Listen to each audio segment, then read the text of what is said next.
todos! Hoje a gente vai falar sobre todos os livros que eu li durante o mês de julho. Gente, foram pouquíssimos, 3, mas eu me considero vitoriosa porque o mês de julho foi bem caótico aqui pra mim. E eu vou começar já falando sobre A Vida Invisível de Ed La Rue. Eu gravei uma resenha sobre esse livro, então vai ser muito legal se você assistir, ela vai estar muito mais completo. Mas eu amei esse livro, eu achei uma joia preciosa, eu adorei fazer a leitura dele e eu indico muito para quem gosta desse estilo de realismo mágico, sabe? A história não é muito voltada para um romance em si, mas a gente vai conhecer um pouco mais sobre a história da Ed e eu acho que faz todo sentido, assim. Tirei muitos insights valiosos e interessantes da história dela e achei muito legal, assim, me fez refletir bastante, então adorei e recomendo bastante. Outro livro que eu li esse mês, foi O Avesso da Pele, do Jefferson Tenório. Gente, esse livro estava na minha lista há muito tempo, porque ele, né, é considerado de um dos grandes cânones da literatura brasileira atual, tá? Então, Jefferson Tenório tá aí em todas as listas que você procurar de livros brasileiros contemporâneos que fazem sentido e seria legal você ler. E esse livro ainda tem uma polêmica a mais, porque ele foi proibido em alguns estados, ele foi escolhido como um dos livros base para leitura, se eu não tô enganada, do ensino médio brasileiro, e ele foi... Nossa, a gente tá com um cheiro tão bom. Ele foi bloqueado, censurado, né? Vamos falar a palavra certa. Ele foi censurado. E assim, gente, de que é a história, né? A gente tem aqui o Pedro, que vai contar um pouco sobre a história dele com o pai. E assim, ele não vai contar só com o pai, né? Na verdade, não é a história dele com o pai. Aqui a gente vai ver a história do pai e da mãe do Pedro através da visão dele. E eu achei interessante porque o livro inteiro é escrito em... tipo assim, na visão do Pedro falando com o pai ou a mãe, né? Mas principalmente o pai. Ele fala, por exemplo, quando você chegou, você nunca tinha sentido um frio daqueles. Então ele conta em segunda pessoa, terceira pessoa, não sei nem como dizer, mas é como se não fosse pra gente ler, e sim pro pai. Então é bem interessante. E aqui a gente vai falar bastante sobre a vivência preta no Brasil. Seja no momento atual, né, quando a gente acompanha um pouco da trajetória do Pedro, na época aí dos pais do Pedro e até na época dos avós do Pedro. Eu achei muito interessante. Aqui atrás tem um spoiler que eu não vou falar.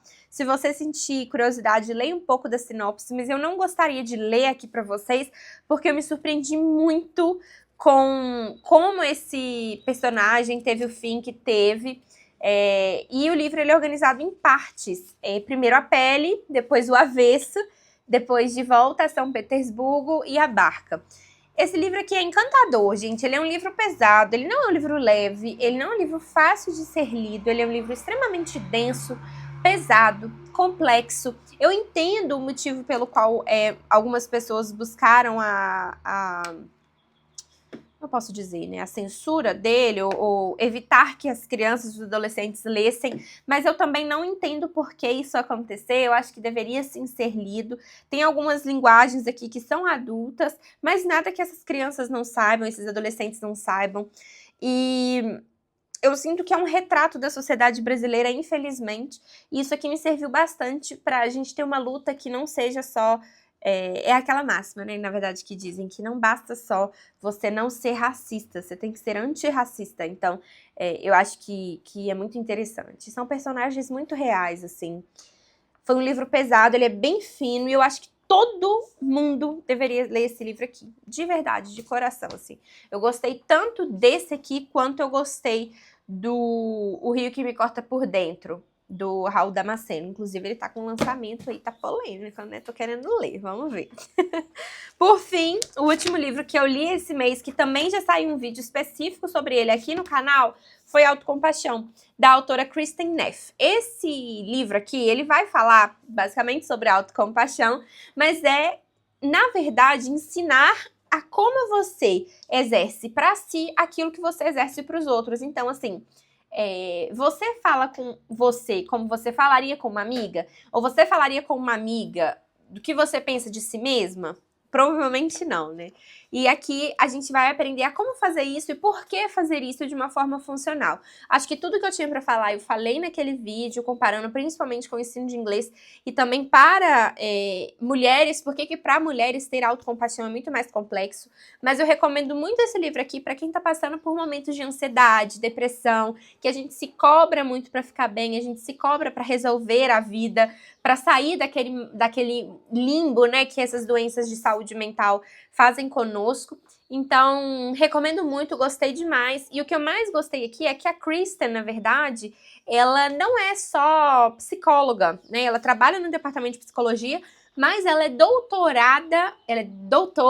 no departamento moral. Então, ela estuda a moral. Isso é muito legal, isso é muito diferente. Eu nunca tinha ouvido falar sobre isso. O livro tem certos exercícios e eu risquei o livro praticamente inteiro. Foi uma joia para mim que trabalho com mulheres. Esses foram os livros desse mês. Sei que eu falei pouquinho, porém, gente, sinceramente, eu tenho lido muito pouco. Então, não vou me cobrar. Estou de férias no momento, já li um livro. Tá ali, depois eu mostro pra vocês agora em agosto.